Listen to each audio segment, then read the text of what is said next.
Então, vamos começar essa conversa. Queria começar aqui com a Luene. E aí a gente sabe que a exploração de petróleo ela teve um impacto muito grande, né, para as comunidades indígenas, que essa informação, que essa discussão chegou de formas muito diferentes, né, com peso muito maior do que para a sociedade que vive aqui na área urbana. E aí eu queria perguntar para ti, Luene, quais são as principais preocupações que aparecem quando esse debate ele chega até as comunidades, né? O que realmente está em jogo para quem vive da floresta, dos rios e do mar?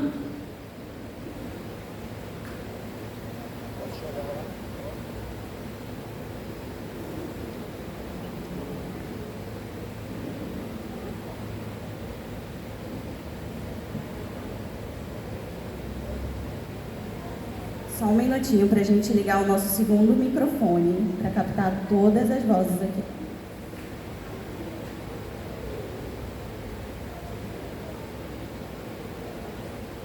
Foi.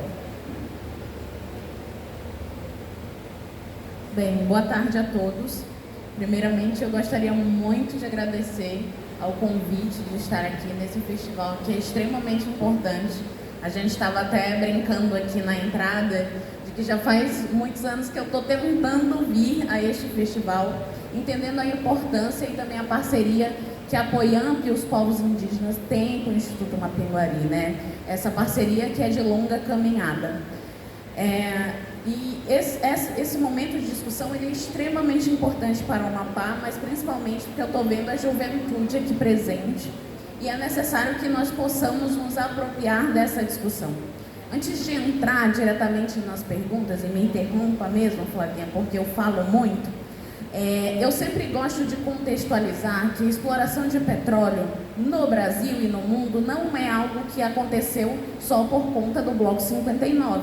Ela já vem acontecendo há décadas, inclusive existe documentos históricos demonstrando que à margem aqui da costa do Amapá já houve tentativas de exploração, né, de perfuração inclusive, em anos muito anteriores. Então isso é um exemplo das questões. E a gente sabe também que no Brasil inteiro a região litorânea, Nordeste, Sul já vem sendo explorada há muito tempo. Tanto é que tem a questão aí que eu acho que todo mundo já viu na TV, a Bacia de Santos, que a gente sempre ouvia falar. E aqui, sobre especificamente o Bloco 59, onde está, é importante a gente dizer que esse processo, ele é o processo de prospecção, é início, é a pesquisa para exploração. Então está na fase inicial. Mas o Bloco 59, ele é emblemático por quê?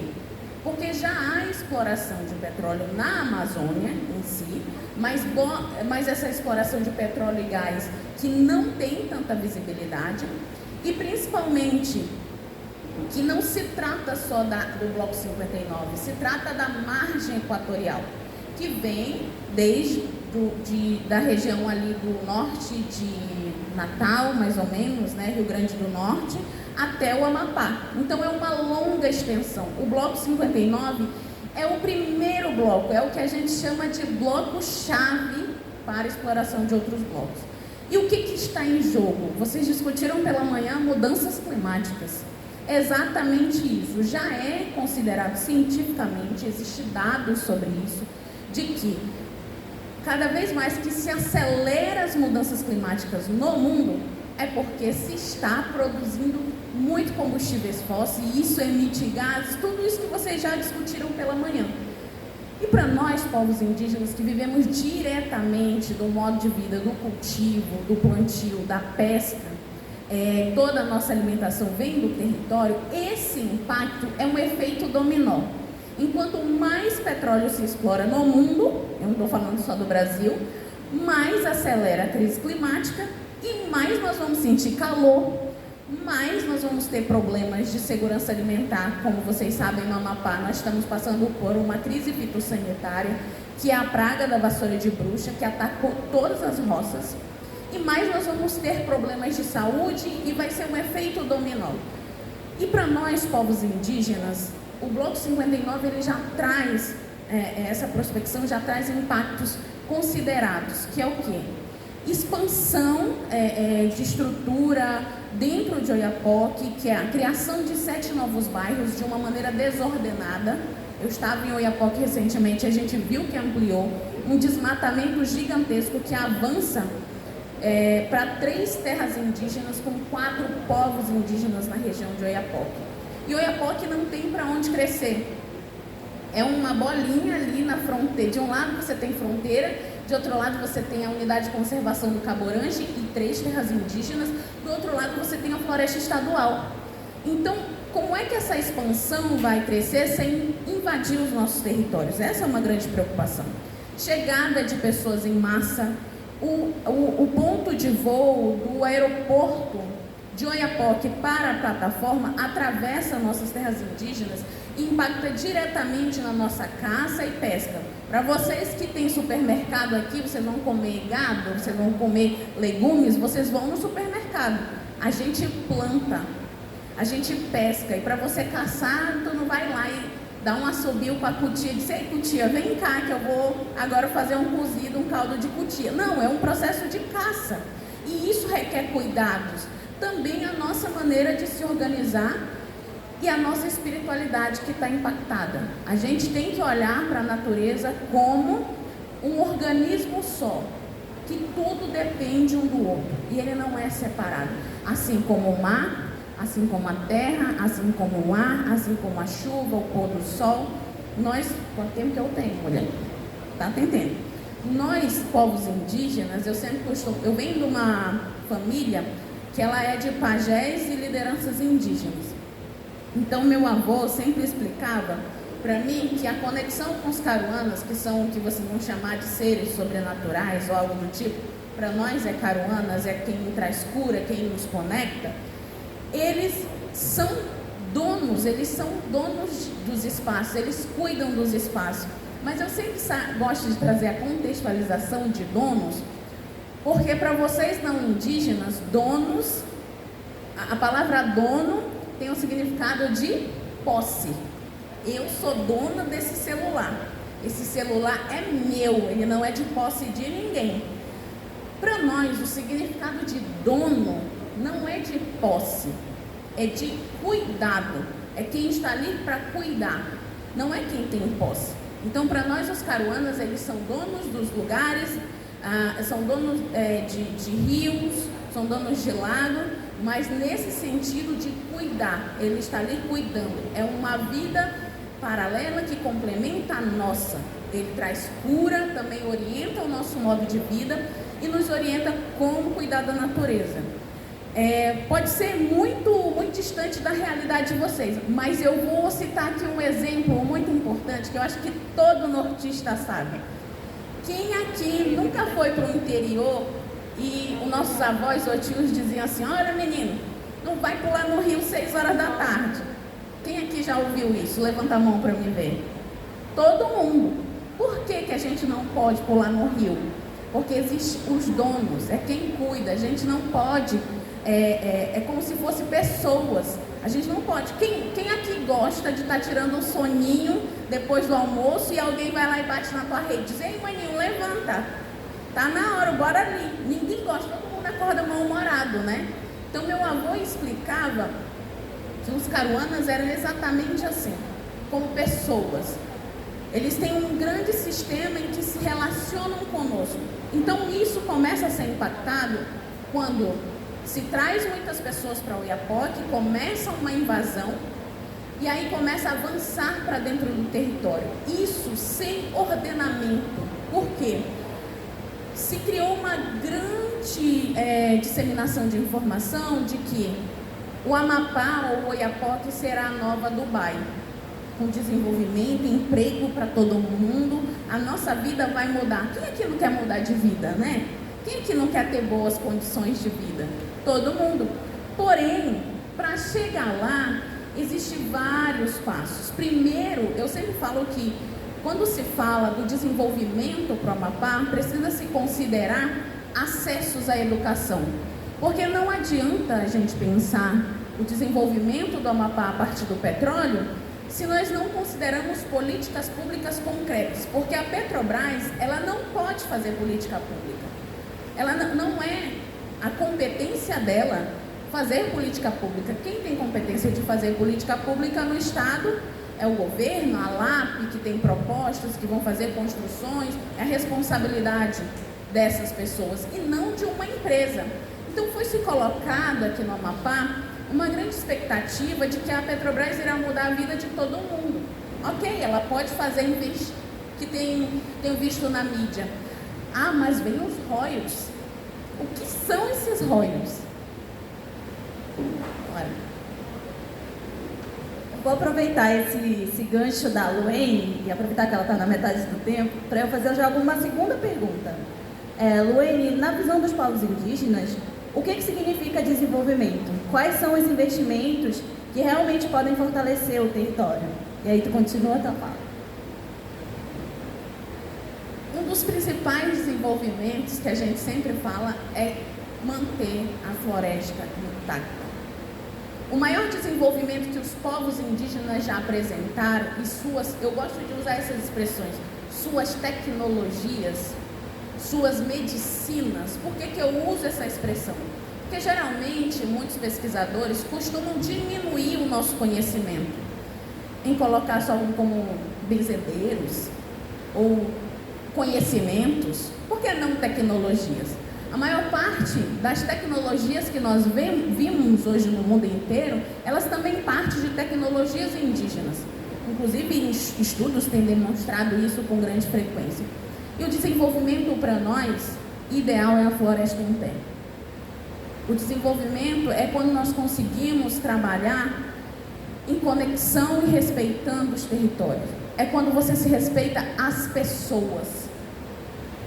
O desenvolvimento precisa considerar o nosso modo de vida, precisa respeitar o nosso modo de vida. Se, por exemplo, chegassem aqui e dissessem, em nome do desenvolvimento, eu vou cortar todos os pés de açaí do Amapá inteiro. Vocês iriam entrar no desespero, porque quem aqui não gosta de tomar um açaí, né? Quem que não gosta de tomar um açaí e depois vai para o interior, o bucho está cheio, fica só giboiando com um bucho cheio de açaí, peixe frito. E aí, em nome do desenvolvimento, eu vou cortar todos os pés de açaí e acabou para vocês. Não tem mais açaí, o Amapá vai ter que comprar açaí lá do Pará, por exemplo. Então, para a gente, o desenvolvimento, ele precisa considerar que essa é uma subsistência importante para o nosso modo de vida.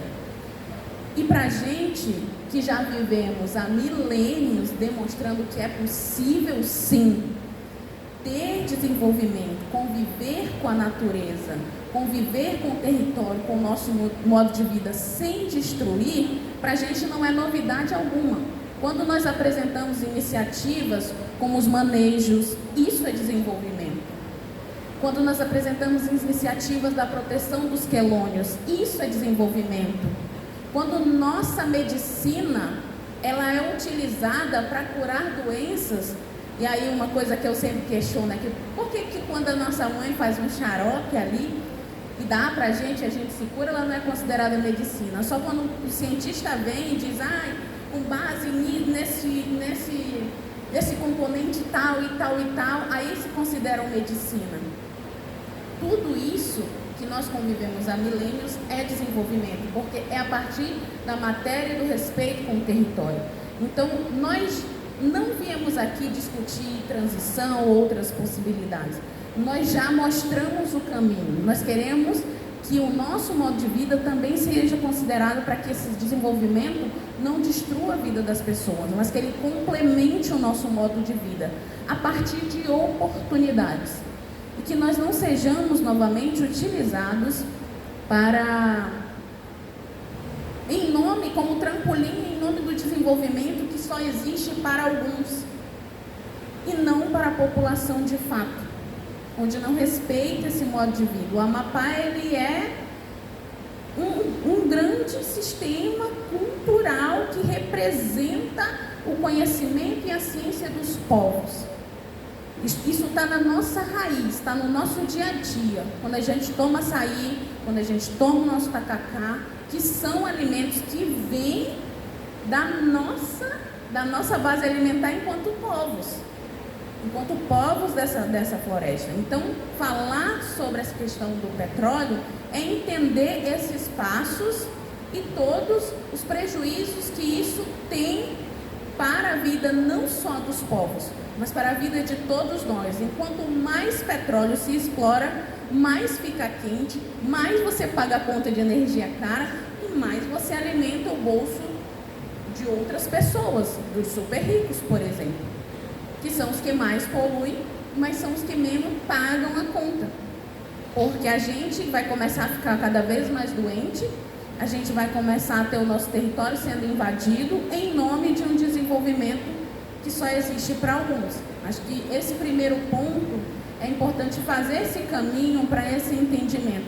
Quem aqui sabia que a exploração de petróleo no Bloco 59 estava apenas na fase de prospecção, que é a pesquisa? Levanta a mão, quem sabia? Muito poucos, mas os que acompanham a pauta são mais que discutem, porque a maioria em massa foi vendido o quê? Já está explorando, já vai ter renda, já vai ter royalties.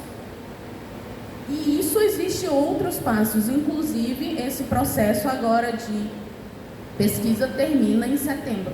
E aí nós saberemos quais os próximos passos. Mas para trazer nessa perspectiva, e já fechando aqui que meu tempo também está finalizando, nós, povos indígenas, defendemos o direito dos povos, defendemos que esse processo ouça os povos, que esse processo seja transparente, mas principalmente que ele não venha destruir o nosso território, porque sempre quem paga a conta são os povos indígenas, são as comunidades tradicionais, e somos nós da região de Ponte, da região de Baixada, somos comunidades tradicionais. Sempre nós pagamos a conta, porque o nosso território ele vai ser destruído e a gente cada vez fica com as mazelas desses empreendimentos. E não é o primeiro no Amapá, é apenas dois que já demonstram esses dados e já demonstram os impactos diretos nas nossas vidas. Muito obrigada.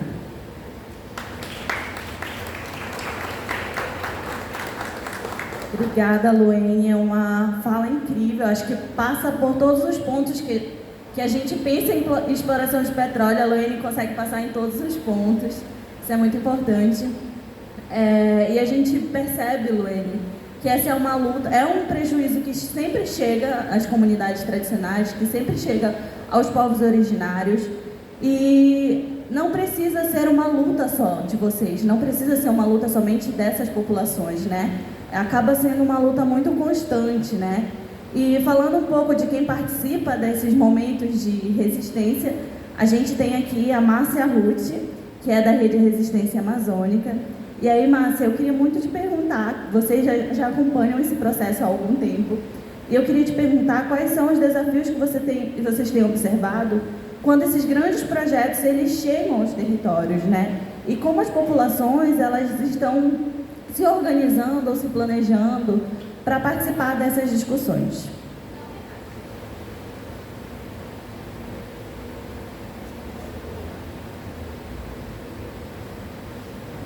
Obrigada, Flávia. Vou tentar aqui responder. Nós temos aqui uma pequena apresentação, tá? Para a gente não fugir do tempo, tá bom? Então, sou Márcia, sou de Silves, do estado do Amazonas, sou da Associação de Silves pela Preservação Ambiental e Cultural, a qual incorporou o grupo, né, que é uma rede, a Rede Grupo de Resistência Amazônica na região de Silves, Itapiranga, Itacoatiara, São Sebastião do Atumã, Urucará, onde tem a exploração de petróleo e gás pela Eneva. Eu que tenho que... Deixa eu ver se vai, como que é isso? Tá ao contrário. Então, gente, sobre a exploração de combustíveis fósseis na região de Silves, Itacoatiara, Itapiranga, São Sebastião do Atumã e Urucará, no Médio Amazonas, aqui vocês estão vendo fotos, né? A Márcia ali na incidência, a Márcia aqui nos igarapés, nas calhas de rios, por onde a Eneva vai soterrando, acabando com as nascentes dos rios dos igarapés. Eu comando, né? Bora ver se vai. Então, o que é a rede de resistência amazônica na região de Silves? Ela se consolida como defensora dos povos e seus territórios no Médio Amazonas, frente à crise climática que afeta povos e populações mais vulneráveis da região.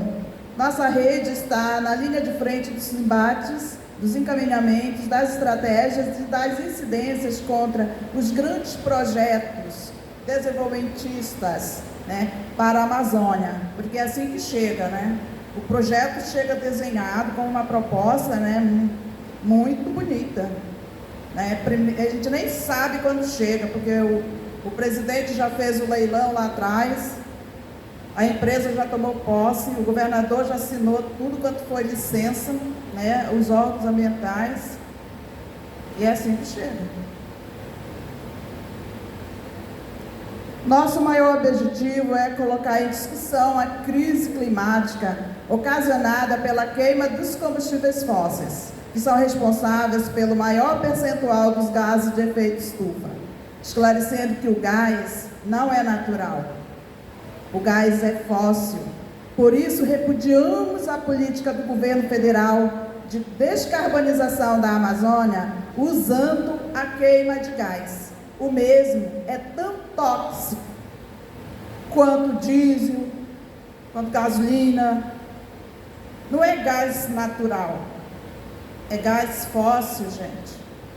É tão nocivo para a saúde humana, é tão nocivo para o meio ambiente.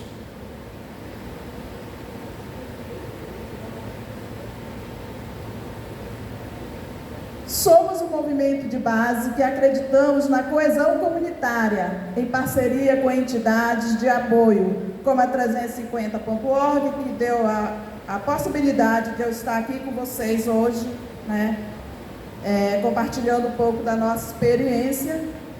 A academia, em alguns casos, os profissionais liberais, as dioceses, prelazias, arquidioceses, o CIMI, a Comissão Pastoral da Terra e as entidades indígenas da região. Então, foi preciso as comunidades, todos esses órgãos e organismos se organizarem, tem que estar organizado para enfrentar esses empreendimentos. Não é fácil. Sozinho não consegue.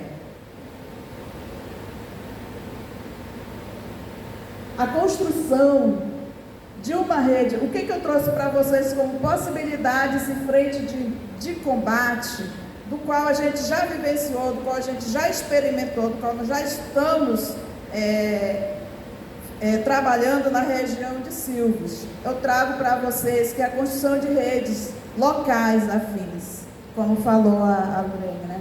É uma possibilidade de fortalecimento da participação social e proposições de políticas públicas. A construção do Observatório do Licenciamento Ambiental, por exemplo, já pensaram? É o caminho mais seguro para retardar pelo menos o avanço da indústria do petróleo na Amazônia. Mas eu trago isso aqui para Macapá, para os grupos, para as comunidades, para os povos, para as comunidades tradicionais, para a gente discutir, começar a conversar, começar a pensar nesse mecanismo, começar a pensar esse é o ponto. Como a Amazônia, podemos construir esse observatório do licenciamento ambiental? Vamos construir a resistência de Macapá? Vamos construir um grupo de resistência em Macapá, de territórios livres de petróleo ou de gás, por uma transição energética justa, popular? Pois todos sabemos que tem muito petróleo aqui, conforme já falou a Lorene na sua fala, né, que está ainda em processo, né, de pesquisa, mas já foi leiloado o bloco, já foi vendido? É a Petrobras aqui, né? Pois é, pois todos sabem que eles sabem que aqui tem muito petróleo, os gafanhotos, a Shell, a Chevron, Total e muitos outros, né? Não sabemos nem quem são.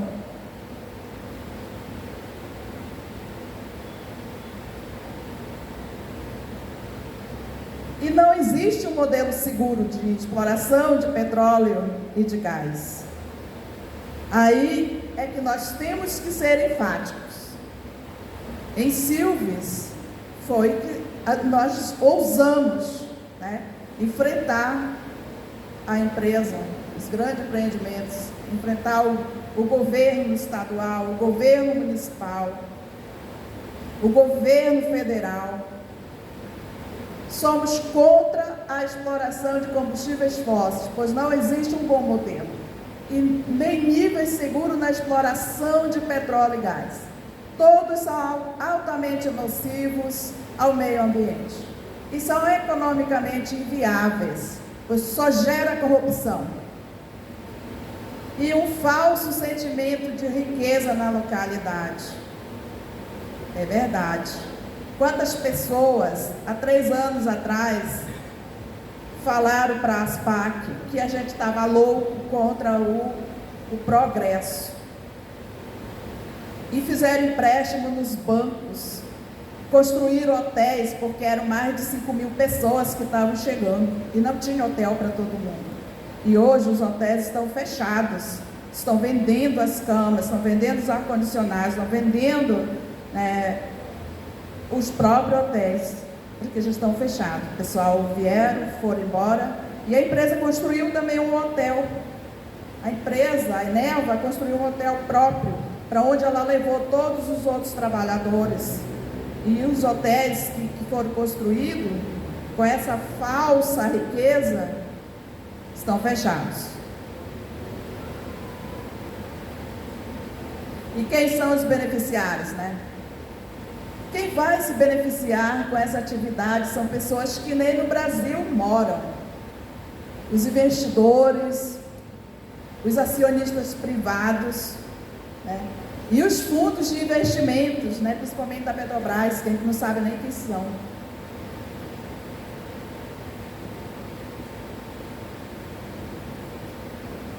Afirmamos que em localidade com exploração de petróleo e gás, o turismo, por exemplo, torna-se retórico, essa atividade. A pesca esportiva, as histórias, só fica o sentimento de ter um produto que já foi vencido. Pois onde tem exploração de petróleo e gás, ecovisitantes não vão. Ecoturistas, né? Eles não vão onde tem exploração de petróleo e gás, eles não se alimentam com os alimentos onde tem exploração de petróleo e de gás. Então, essa iniciativa econômica de baixo impacto ambiental na região fica esquecida.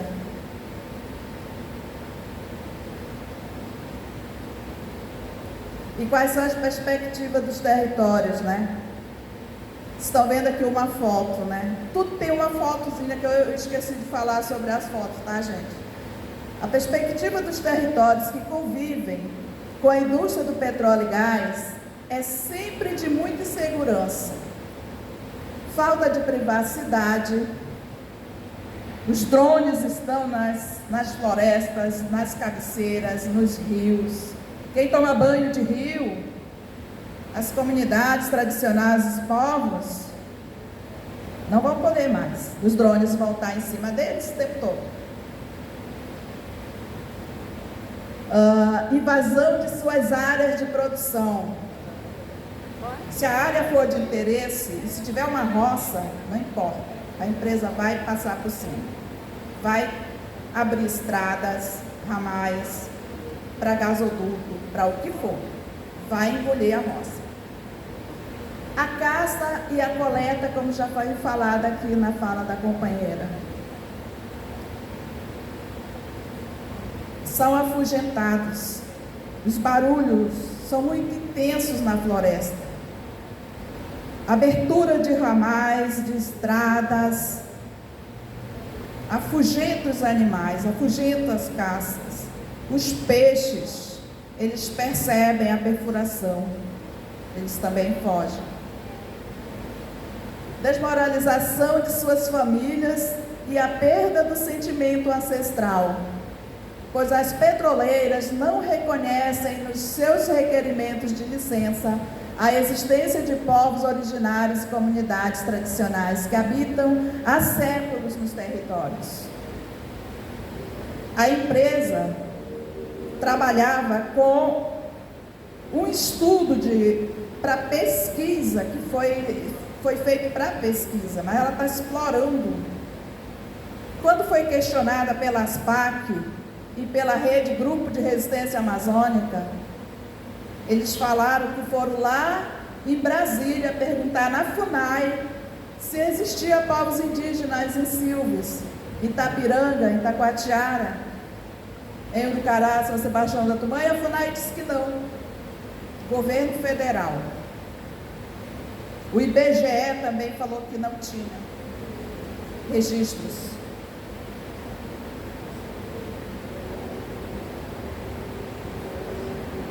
E quais são as ações das comunidades? Qual é o papel da comunidade?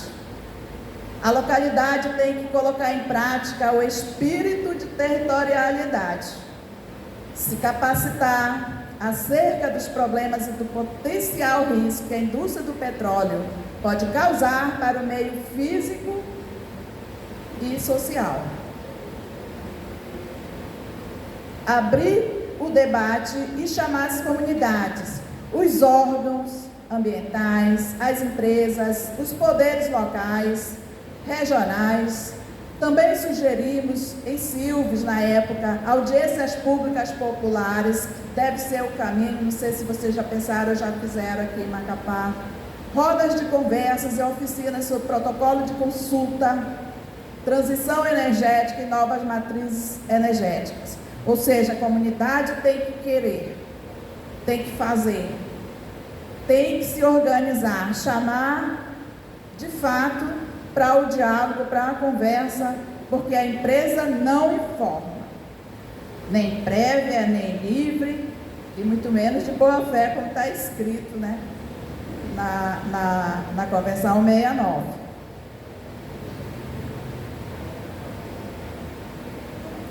O maior desafio da Rede Grupo de Resistência Amazônica na região foi conseguir a participação popular, porque as pessoas ficam encantadas com o progresso. São 1.000 empregos a princípio, depois são 5.000 empregos, e as pessoas estão desempregadas na região, né? E elas ficam encantadas. É o governo do estado, são os deputados, né? É a prefeitura, são os vereadores, enfim, as pessoas ficam encantadas, querendo uma oportunidade. Você vai dizer que você não aceita por certas situações que a empresa não teve a delicadeza sequer de chegar e preparar, informar a comunidade, que eles não falam. Eles não falam sobre o que vai acontecer com esse trabalho, com essa exploração. Um desafio muito grande. Aqui são fotos de reuniões, né? Silves foi descoberto depois que tem povo originário, que eles estão lá, como é que é aqueles que não querem ser vistos? Em isolamento voluntário. Mas a empresa passou por cima disso. Então esse é o maior desafio nosso, é a participação social. A resistência amazônica, na produção da informação, da mobilização social e incidência política relacionada aos impactos da indústria de petróleo e gás na Amazônia, levando em consideração os direitos humanos e direito ambiental saudável e a qualidade de vida dentro do território. Os desafios, já falei, são vários, são muitos. Precisa se organizar bastante, né? Se capacitar para cuidar e monitorar dos recursos hídricos, que esse é um fator primordial. O aquífero Alter do Chão, que vem desde o Amazonas, passa no Pará, também vem para Macapá. É uma das maiores reservas de água doce do planeta, e ele está sendo prejudicado, vai ser prejudicado pela exploração de petróleo e gás lá no município de Silves, no estado do Amazonas. Estabelecer os protocolos de consulta nas comunidades, nos grupos, nas aldeias, buscar meios de cobrar os órgãos ambientais e das empresas, a correta aplicação das normas ambientais e o respeito aos povos originários e comunidades tradicionais. Em Silves, nós movemos uma ACP para a empresa trabalhar, buscar e acompanhar e reconhecer a presença dos povos originários e comunidades tradicionais. Estou aqui já encerrando, tá, gente? Olha, tem o desenvolvimento e economia criticamente, não existe, né? A atividade de exploração de petróleo e gás, ela é inviável para as comunidades. Entendemos que o futuro dos territórios amazônicos não se encaixa em nenhum modelo econômico proposto até hoje pelos grandes empreendimentos. Como o ano é de eleição, né, requeremos, nós da Resistência Amazônica, requeremos o compromisso dos candidatos eleitos em 2026, que eles, em seus projetos, suas propostas e projetos, eles suspendam por 20 anos novas concessões e leilão de blocos para a exploração de combustíveis fósseis na Amazônia. Resistir para existir, gente, senão vai sumir. A resistência se faz com alegria e reverência. Obrigada, gente.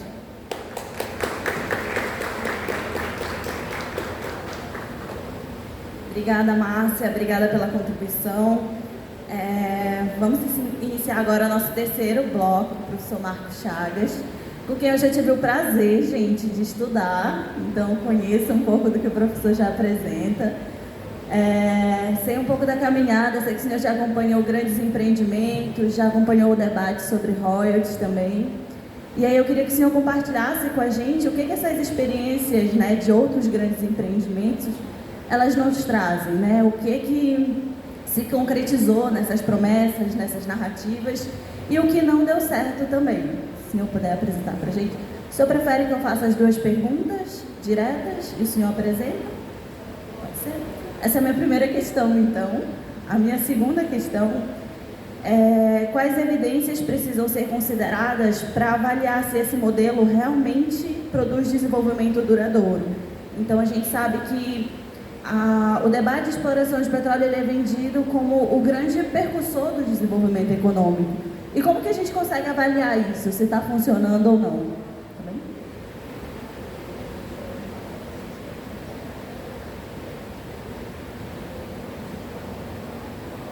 Vou pedir para a mesa iniciar a apresentação, uma apresentação.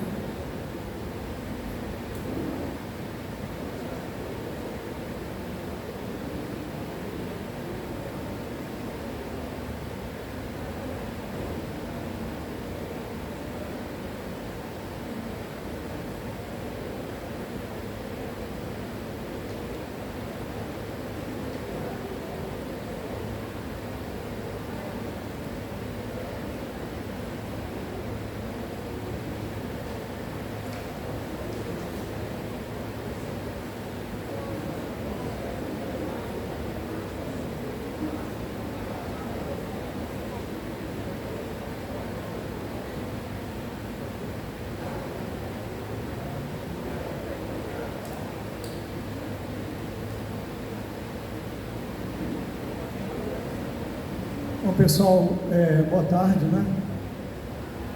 Queria cumprimentar todos, agradecer aqui a facilitação da Flavinha, cumprimentar a Luene, né?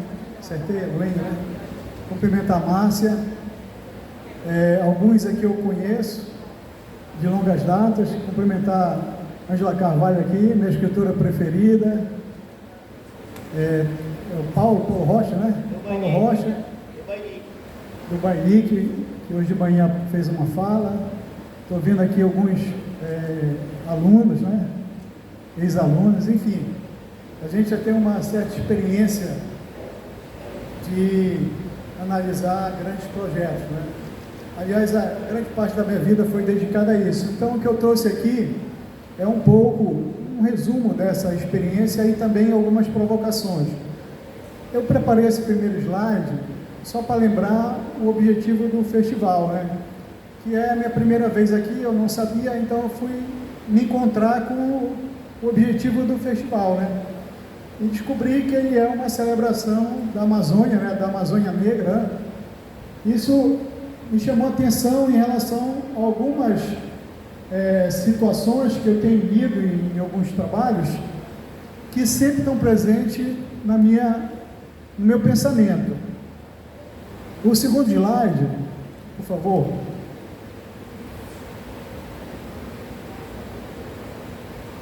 Passa aí.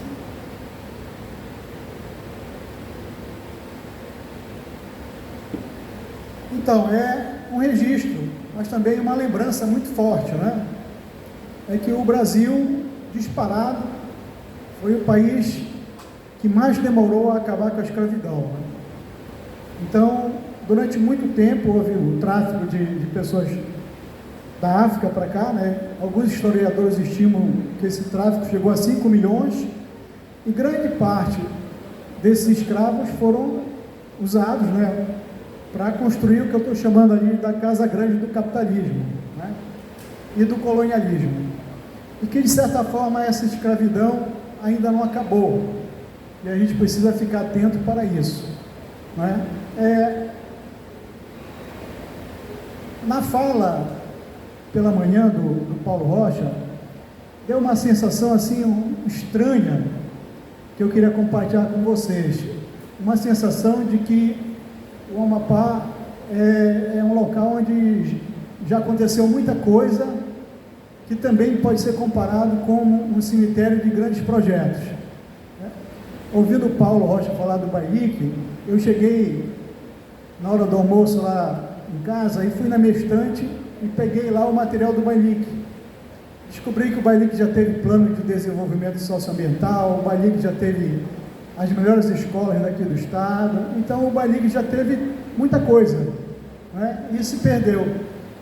Eu tenho um professor que sempre está aqui com a gente, que ele compara o Amapá a um cemitério de bons projetos. Eu acho isso um pouco forte, mas não deixa de ser também uma fala de reflexão, né? Então, o que eu vou trazer para vocês aqui não é o que o Amapá já teve, mas é que o Amapá pode ter uma visão mais esperançosa, né, do futuro. Esse aí sou eu, né? Essa foto já é um pouco antiga, me desculpem. Então, dentro desse painel, que é uma pergunta sobre desenvolvimento ou dependência, e traz a questão do petróleo, eleição, futuro territorial da Floresta da Amazônia, muita coisa que eu vou procurar sintetizar, mas a princípio eu lanço a hipótese de que a hipótese de aumento de conflitos territoriais e da desigualdade. Ou seja, a partir desses investimentos, que não é só da questão do petróleo, mas nós já tivemos uma longa história aí de mineração, é que há um aumento de conflitos territoriais e das desigualdades, né? Importante chamar a atenção para vocês para um uso assim um pouco descabido dessas terminologias, né? Como pobreza e desigualdade, né? Então a gente ouve, por exemplo, a pobreza diminuiu. Verdade, a pobreza diminuiu com muitas políticas públicas, né? Mas a desigualdade não. A desigualdade ela tem aumentado, né? Isso é uma questão que preocupa, tá? Eu gostaria de chamar a atenção de vocês para esse primeiro ponto, né? Então, a partir desses investimentos intensivos de capital, o que a gente consegue perceber é o aumento desses conflitos territoriais e aumento das desigualdades. Mas também a gente pode perceber que esses conflitos, eles têm um lado de positividade, porque, de certa forma, eles estabelecem uma reação, não é? Enquanto possibilidade de organização da sociedade, não é? Tem alguns autores que chamam a atenção nesse sentido, que a sociedade ela é pouco organizada ou desorganizada, mas aí eles falam o seguinte, que a sociedade ela tem dificuldade de trabalhar, essa sociedade organizada tem dificuldade de trabalhar de forma conjunta, é muita briga, é pouco entendimento, mas olhando por esse lado, a gente pode também perceber que esses conflitos que surgem em vários momentos, não é? Aqui a gente pode pegar o exemplo da questão da exploração de petróleo, eles também podem ajudar a reorganizar a sociedade civil, que é o que a gente está vendo um pouco aqui hoje, né? Jovens, né, participando aqui de discussões envolvendo, né, esses investimentos intensivos de capital que acontecem em toda a Amazônia, já relatado pelos meus antecessores, né? Então eu chamo a atenção para isso, esses dois pontos, né? O aumento dos conflitos territoriais, das desigualdades, uma hipótese, e que esses conflitos eles podem ser positivos no sentido de que eles podem ajudar a organizar a sociedade. Bom, como eu falei para vocês, eu não vou aqui trazer lamentações em relação ao que já ocorreu, não é? Porque eu precisaria de muito tempo e é um assunto que requer algum desdobramento, né? E um tempo maior para a gente poder refletir sobre esses grandes projetos. Mas eu queria propor algo que perpassa pelo tema que foi sugerido pelo painel. O primeiro deles é iniciar um processo formativo prévio ao licenciamento ambiental da atividade de produção de petróleo. Por quê? Porque eu considero que essa etapa do licenciamento da exploração, que é da pesquisa, já passou, tá? Já foi licenciado, já houveram os debates e já passou, né? Então está consolidado. O que a gente pode olhar aí para frente? A gente pode olhar para frente e se antecipar com o processo que virá, que é o outro licenciamento. Para quê? Para a produção do petróleo, tá?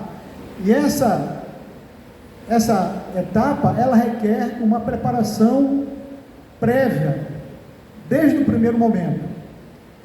Esse licenciamento, ele é conduzido, no caso dessa exploração, dessa situação aí do petróleo, que é no mar territorial, né, que a gente chama de offshore, é conduzido pelo IBAMA, que é localizado, é um setor do IBAMA localizado no Rio de Janeiro. Os técnicos são todos especializados, têm doutorado e tudo mais, são capacitados para isso, tá? Mas a gente não pode aceitar que esse processo continue dessa forma.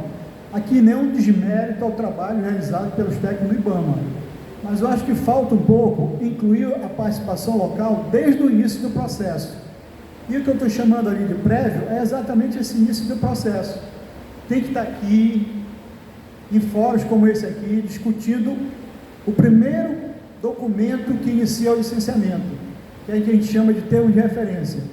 Porque se a gente perde esse momento, né, o que vai acontecer lá na frente é o cumprimento de protocolos vinculados. Ou seja, os estudos serão feitas as audiências públicas, mas para cumprir protocolo. Porque tudo que tinha que ser planejado na etapa inicial do processo já foi feito, tá? Então é muito difícil depois, durante o processo, você desvincular algo que não foi pensado logo no começo.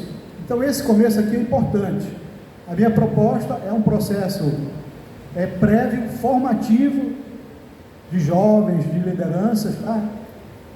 Para que, quando for aberto o processo de consulta do termo de referência, a gente possa ter propostas para ser colocado um termo de referência e depois seguir com o processo de licenciamento.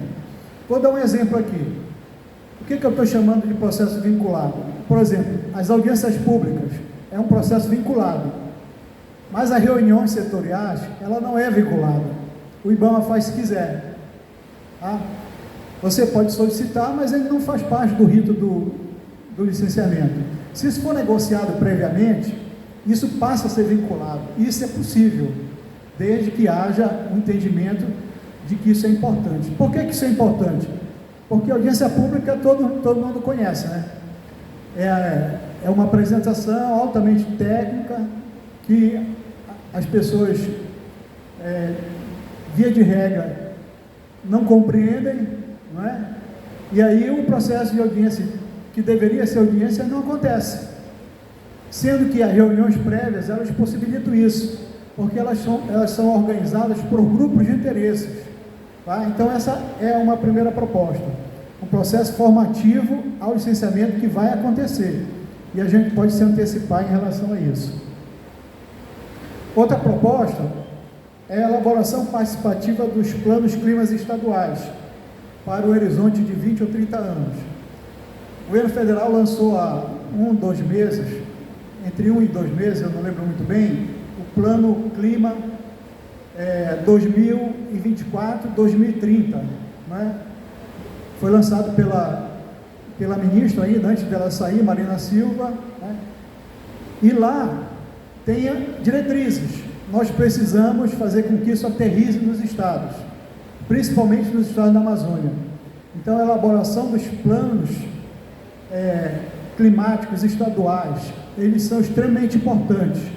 Eu ainda não vi ninguém propondo isso, tá? Então, isso pode ser uma proposta a partir de fóruns como esse aqui. E esses planos, eles devem ser planos construídos de forma participativa. E tem muita coisa que vocês estão discutindo aqui durante esse festival que pode somar, né, na elaboração desses planos climas estaduais. Uma outra questão também, e aí já é um pouco o que eu venho trabalhando, é fortalecer o que eu chamo de proteção da natureza. Porque nessa discussão, nesse debate sobre esses empreendimentos intensivos de capital, a natureza tem perdido. Nesse jogo, a natureza tem perdido. E a gente tem que usar a estratégia para inverter esse jogo. A minha proposta é de fortalecer essas conexões dessa natureza que ainda existe. Ela está segmentada, ela está desconexa, mas ela ainda existe. Daqui a pouco eu vou mostrar o mapa para vocês perceberem a importância disso, mas isso tem que ser uma estratégia pensada e articulada coletivamente. Já vinha acontecendo, né? Mas eu ainda percebo fragilidades, muito grandes por sinal. Bom, essa terceira proposta aí, ela visa fortalecer a extensão da representatividade dessa natureza, mas também a conectividade, tá? Não adianta ficar com territórios isolados e dizer assim, olha, isso aqui é uma área protegida, tal, aquela é a outra, não adianta, elas precisam estar conectadas. E tem várias formas de você conectar essas áreas protegidas. Outro tema também que foi proposto pela mesa foi a eleição, né? Eu não tenho muita coisa para falar para vocês sobre isso. A única coisa que eu posso dizer é que é incerto, inseguro e temeroso. Tá? Se alguém me perguntar depois em quem eu vou votar, eu posso declarar as minhas opções. Mas hoje o que eu tenho para compartilhar com vocês é que as eleições são incertas, sociedade dividida, né? Também inseguro, porque a gente não sabe em quem a gente vai votar, né? E temeroso, porque existem alguns cenários bastante preocupantes em relação às eleições. E o outro tema era a questão do futuro territorial da Foz do Amazonas, né? Bom, é muito amplo. Futuro, metodologicamente, é complicado. Eu tentei fazer alguma coisa usando metodologia de cenários, né, que projeta futuros, mas as pessoas dizem assim, não, isso é um pouco bola de cristal. Os meus colegas lá do Unifap tiraram onda comigo, brincaram, né, mas eu cheguei a publicar alguma coisa aí sobre cenários para o Amapá, pegando o horizonte aí de 30 anos, mas é uma coisa que vale a pena o exercício, mas a gente tem que estar sempre revisando, tá? Eu vou apenas pegar aqui alguns aspectos que me parecem importantes para a discussão. Eu vou pegar um segmento, né, da Foz do Amazonas, que talvez seja um segmento que está na bola da vez, né, que é o território lá do Oiapoque, né, a região lá do Oiapoque, né? Ou seja, vocês acompanharam, todos sabem aqui, o Oiapoque virou um território de disputa, né? Houve a cassação do prefeito e imediatamente se lançaram aí vários políticos em diferentes escalas para pleitear, né, a governança lá do Oiapoque, né? Foram feitas eleições e foi eleito novos prefeitos. E por quê? Por causa da questão do petróleo, né? Então o Oiapoque virou um território de disputa. O problema é que nessa disputa os impactos que já estavam acontecendo no Oiapoque, eles foram negligenciados, não é? Eu trouxe aqui apenas um desses impactos, que está no estudo de impacto ambiental, que é um documento que poucos leem, né? Porque são documentos muito extensos, requer uma certa qualificação, mas eu leio. Aliás, eu já li vários, inclusive já fiz estudo de impacto ambiental, né? Um dos impactos que mais aparece nesses estudos é a questão da criação da expectativa e atração de mão de obra. Não é isso que está acontecendo na EPOC? Aliás, isso é o que acontece em todos os empreendimentos que se anuncia quanto a investir em determinado território, em qualquer lugar, né? Começa a haver uma corrida, né, na busca de se estabelecer ali para tentar um posto de trabalho, ou um investimento, ou algo parecido. Isso é um impacto, concordam? Para cada impacto, você tem que ter medidas ou ações para não deixar esse impacto acontecer, para mitigar esse impacto, ou se esse impacto já tiver acontecido, para você compensar o impacto. É assim que é o processo metodológico de avaliação de impacto ambiental: evitar, mitigar ou compensar. Ou seja, se você não consegue evitar, você vai tentar mitigar. Se você não consegue mitigar, você tem que compensar. E o que foi feito em relação a esse impacto da criação da expectativa e atração de mão de obra lá no Oiapoque? Nada. Aliás, a única coisa que eu encontrei no estudo de impacto ambiental foi um plano de comunicação social. Se alguém conhece as ações de comunicação social que estão feitas no Oiapoque pelo empreendedor, seria interessante divulgar, porque eu também não tenho, né, informação sobre isso, tá? Quando eu estava pensando nisso, eu lembrei do que eu falei logo no começo, é uma terra do já teve, né, Paulo? E eu lembrei que já teve uma política para isso. Há muito tempo atrás, as famílias que desocupavam as regiões próximas, a Ângela lembra bem disso, as ilhas, o Paulo lembra bem disso, chegava aqui no Amapá e tinha equipes, era política pública, pessoal. Tinha equipes de assistência social que faziam o cadastro das famílias, Flavinha, cadastrava o pai, cadastrava a mãe, cadastrava os meninos, muitos deles já eram direcionados para as escolas, né? Mas o Amapá não é mais o mesmo de 30 anos atrás, mas o Oiapoque poderia ter sido feito isso, não é? Poderia ter como uma medida para mitigar os impactos da chegada de pessoas ao Oiapoque, poderia ter sido feito isso. Nós já tivemos isso no passado, né? E se perdeu, né? Bom, aí eu tenho aí no mapa para mostrar para vocês, mas antes de finalizar minha fala, eu queria fazer mais um registro aqui, né? É um registro um pouco em forma de denúncia, porque eu tenho acompanhado isso e, de certa forma, isso me afeta pessoalmente, porque eu trabalhei no projeto de criação da área de proteção ambiental do Curiaú, nos anos 90. Tá? E o Curiaú sempre foi pressionado pelo crescimento populacional urbano de Macapá. E agora, essa área, que é uma área remanescente de pessoas quilombolas, também está recebendo pressão de lá para cá, a partir do agronegócio. Não é? Estão arrendando terras e estão plantando dentro da APA. Tá? E eu descobri que, passado todo esse tempo, desde a criação da APA, ela ainda não tem o plano de manejo, que é o documento que poderia ajudar a dirimir alguns desses conflitos que vem acontecendo e se intensificando dentro da APA do Rio Curiaú. Só lembrar para vocês que a APA, ela está 15 minutos, 20 minutos daqui, né? Aqui de onde nós estamos, né? Então você imagina, né? Uma região ocupada por população negra, né?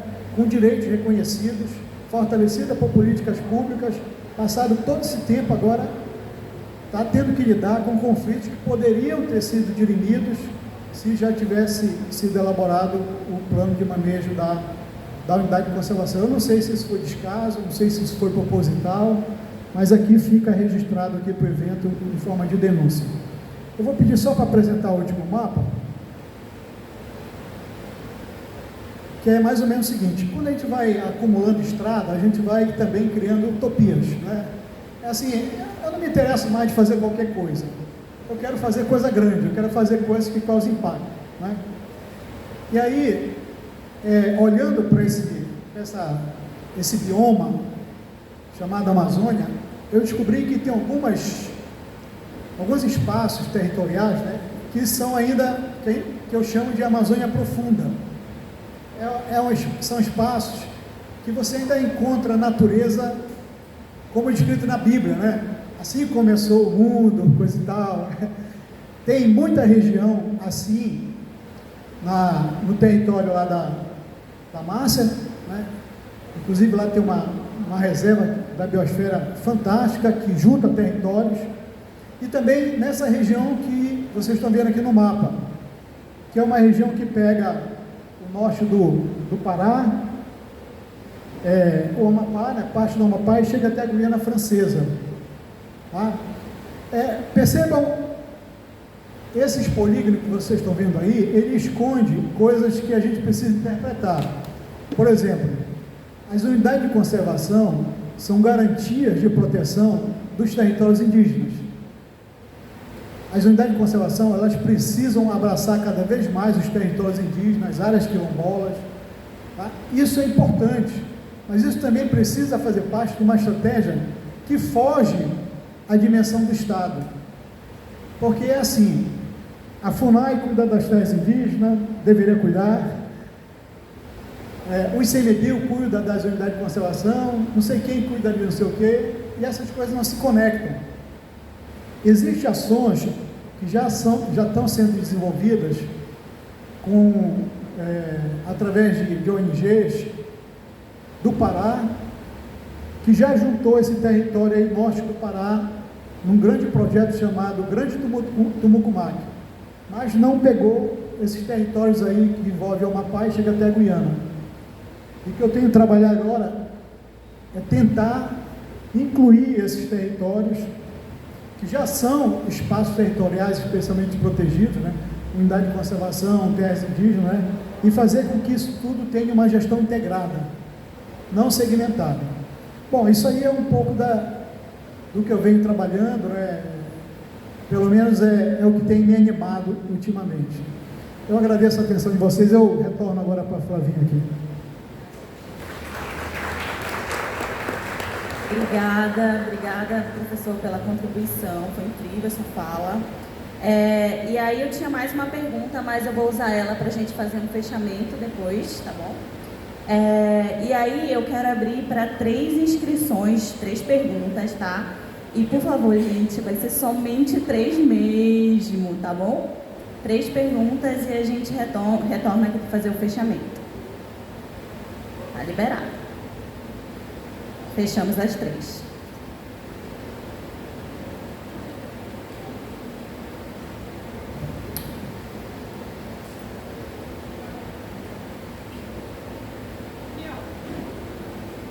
Pode levantar a mão novamente?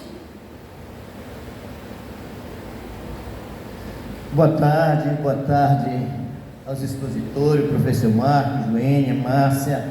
A minha primeira pergunta, na verdade não é uma pergunta, eu acho que você deve ter visto uma reportagem da Folha de São Paulo, saiu há pouco tempo aí, sobre o Iapoque. Você viu essa reportagem? Pois é, se a gente conseguisse mostrar para as pessoas que estão no Instagram aí, isso dava uma noção exata de como está essa corrida pelo desenvolvimento, pela riqueza. As pessoas são atraídas muito perto do que o senhor falou, professor, né? Esse local aqui, a cidade de Macapá, ele aumentou a população fora do contexto normal, que as pessoas eram atraídas pelos grandes projetos na Amazônia, pela ICOME, Projeto Jari, pela exploração de madeira, da Brumasa, Banacop, do Palmito, Serra do Navio, enfim. Foi assim que começou. As pessoas vêm sem qualificação nenhuma, depois de tempo voltar, vão ficando assim, a cidade vai aumentando, a pobreza, enfim. Mas o senhor falou sobre o Bailique, que na verdade não foi só o Bailique. Muitas regiões tiveram avanços, tiveram um equilíbrio na vida social, uma qualidade de vida. Mas o Bailique foi uma prova disso. Inclusive a Escola Bosque foi premiada 3 vezes internacionalmente e 1 vez nacionalmente, como a melhor escola desse território nacional. Aí a pergunta é o seguinte: naquela época os senadores do nosso estado eram todos fora daqui, nenhum era do Amapá, era Sarney, era Henrique Almeida, era essa turma aí, e não tinha as emendas impositivas do Congresso Nacional. Então, no meu entendimento, a questão é política, falta de vontade política e vergonha na cara dessa turma que governa a gente, e eu dizia assim, uma ineficiência da nossa capacidade de reagir diante disso, porque a sociedade não consegue reagir diante dos escândalos de corrupção no nosso país e no nosso estado. Eu vejo aí depoimento de políticos, de senadores: eu trouxe 12 bilhões de reais durante 18 anos de mandato, mas as pessoas, 90%, 70% vivem de renda, de transferência, de Bolsa Família. Então, tem uma coisa errada aqui, a coisa está errada com a sociedade, não é só com os políticos, né? Agora, para o senhor também, professor, as audiências públicas, aquela proposta sua, é uma proposta muito interessante, muito boa. Acho que precisa aprimorar, discutindo para aprimoramento dela com os segmentos da sociedade. Vamos aprimorar, porque as audiências públicas, ela não obriguem que o presidente assine o decreto. Nós podemos ter uma audiência pública, podemos ter uma indicação da sociedade, mas o presidente, o governador, sei lá quem for, ele pode contrariar aquilo. Agora, se nós prepararmos aqui, através de cada segmento social, das academias, dos institutos de pesquisa, dos pesquisadores, da população em geral, a gente se unir e conseguir tirar uma representação dessa para formalizar uma proposta, aí a gente pode avançar, inclusive com a Assembleia Legislativa, com a nossa bancada federal, com os vereadores. Aí eu concordo com você, eu acho que é uma boa proposta, não tem nenhuma dúvida, mas eu acho que ela precisa estar consolidada com a sociedade. Obrigado.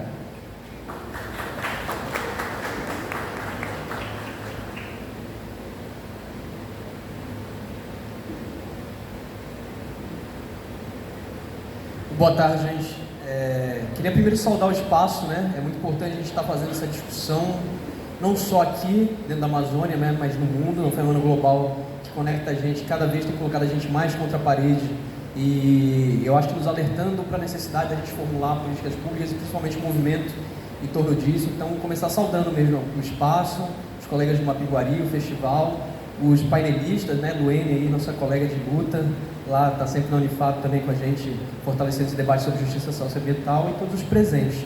Meu nome é Andrew, sou do PSOL, Partido Socialismo e Liberdade, e sou também da APG, Associação de Pós-Graduandos lá da Unifap. E eu queria começar falando que, assim, uma vez que a gente entende que a emergência climática ela é um processo que afeta a gente de forma global, eu acho que é muito importante também a gente entender que ela parte de uma contradição fundamental, que é a contradição capital-natureza. Então, toda vez que a gente for fazer esse debate, é fundamental também a gente não esquecer de falar numa palavrinha chamada capitalismo.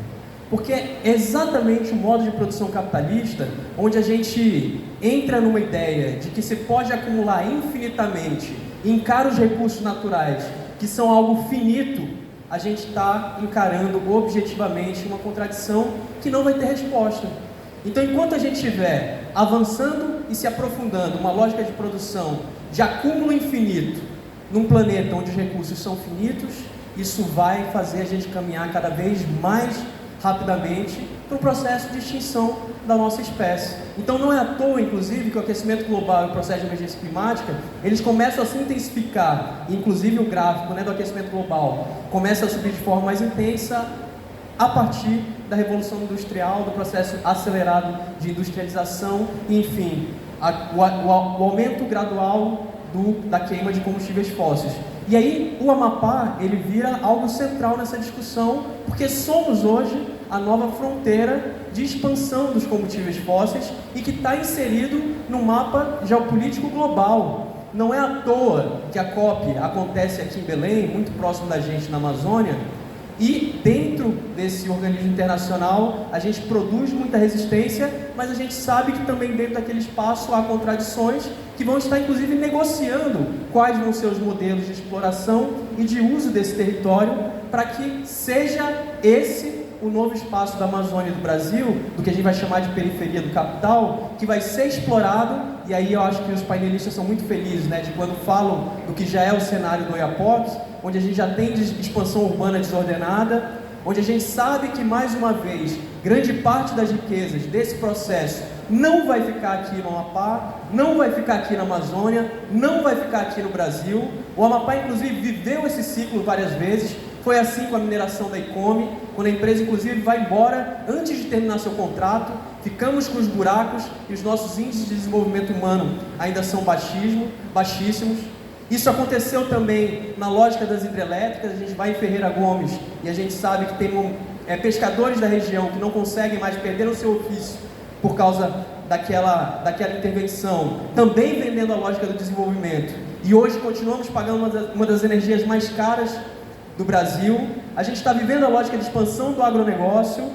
E aí, para ir já ir concluindo, mais uma vez com o petróleo, vem de novo o canto da sereia de que vamos enriquecer, que a gente vai conseguir ter recurso para desenvolver o nosso estado, e a gente sabe que isso não é verdade. A gente vai ver o futuro repetir o passado, onde a lógica de extrativismo predatório não vai responder às demandas que a gente tem enquanto sociedade. Então pode ser que aconteça. Hoje, praticamente a totalidade dos parlamentares no Amapá não tem a capacidade de fazer um debate crítico sobre o que é o petróleo. Mas a gente, sociedade civil organizada, pode dizer que não em nosso nome. E aí eu queria concluir pedindo para os painelistas colocarem um pouco sobre a importância da gente pensar, né, a partir dessas contradições, quais são os novos modelos econômicos que a gente pode apontar. E aí eu sei que a gente tem muita experiência, inclusive aqui construída dentro dos territórios, para que a gente possa pensar alternativas a esse petróleo, que pode até acontecer, mas não vai ser em nosso nome.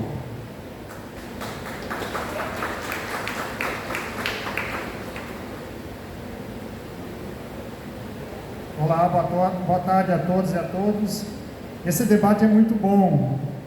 Luene, Márcia, nós precisamos unificar essas lutas. Professor, quero discordar. Falando do Oiapoque, né, não tem como não falar do Oiapoque, mostrando esse encantamento que sofremos por causa dessa história do petróleo, porque parece que houve um encantamento, as pessoas ficaram encantadas e enganadas também. E aí, discordando um pouco do professor, mostrando as pessoas que já se deslocaram ao Oiapoque, numa área de 231 hectares, que é uma área do estado, em que tem várias ocupações. Eu chamo ocupações, alguns falam invasões, mas ocupações, são vários bairros que se constituíram, né, associações, só que já tem um resultado trágico. Isso aí eu estou trazendo aqui. Pouquíssimas pessoas sabem disso que está acontecendo lá, inclusive com prisão e 16 pessoas denunciadas, que vão responder um processo criminal. Agora, o que mais assusta, talvez seja essa jamariação do Estado, né? O que mais assusta, os artigos da lei em que eles vão responder. Parcelamento irregular do solo, como é uma área enorme, tem vários bairros lá que se constituíram, associações, fizeram aqueles lotes, aqueles piquetes, como chama, terrenos, né? Parcelamento irregular do solo, ocupação irregular de área pública, segundo, e o mais assustador, associação criminosa. O que nós podemos tirar disso, né? Claro, quem denuncia o Ministério Público, o órgão do Ministério Público, né? Denunciando pessoas humanas que atraídos por esse encantamento, né, se deslocaram, são dezenas, centenas. Isso é natural, isso acontece em todo lugar onde esses empreendimentos se instalam, e infraestrutura zero, apoio zero, mas uma reação, primeiro policial, né, com toda a investigação da autoridade policial, já com a ação de reintegração de posse também, e novos processos, inclusive esse processo criminal que está se iniciando. Estou trazendo isso aqui como primeira informação, a maioria das pessoas não sabe disso. Tem uma pessoa presa, uma liderança chamada Edmilson Pereira, conhecido como Zé Vaqueiro, está preso há mais de 100 dias. Nós denunciamos isso, nós estamos com uma campanha aí na rua, inclusive, liberdade para o Edmilson, é uma liderança, não cometeu crime algum, né? E ele é um dos denunciados, e mais 15 que vão responder esse processo criminal. Então, pessoal, já são consequências, já são reações, talvez do Estado, Ministério Público, denuncia, sim, vão enfrentar um processo criminal, mas atacando quem? Organizações. A luta pela moradia é legítima, ela é necessária, né? Ela tem que acontecer, a participação das pessoas, a organização, a mobilização. Agora, dessa forma que o Estado vai reagir, a gente tem que pensar nisso. Já faço uma provocação, convoco todo mundo aqui para entrar nessa luta também. Nós temos que unificar as lutas, como a professora lá do Amazonas falou, a Lene, aqui, professor também, né? Aqui, somos aqui do Estado, também mora aqui, né? Mas quem é de fora aqui do outro Estado a professora lá do Amazonas, tem aquela questão lá é nela que fala, né? O nome da empresa, né? Então, vamos ficar atentos, pessoal. Esse processo que eu estava falando, ele tá se iniciando, né? Isso ainda não foi divulgado. Nós já tínhamos acesso à denúncia, realmente a denúncia é essas pessoas estão sendo, 16 pessoas denunciadas por esses crimes que eu falei. É muito sério, é muito grave, até porque parece assim, um ataque frontal à organização, à luta, à resistência, prendendo inclusive pessoas, uma está presa, os outros que vão responder pelos mesmos crimes, a gente não sabe o que vai acontecer ao longo de todo esse procedimento, como é que isso vai acabar depois de uma sentença, que vai ter, pode ser pela absolvição, pela condenação. Então é isso, vamos se ligar. Edmilson Pereira, esse nome, né? E conhecido como Zé Vaqueiro. Já tem umas faixas na cidade, liberdade para Edmilson. Qualquer coisa, pessoal, depois a gente pode conversar mais. Obrigado.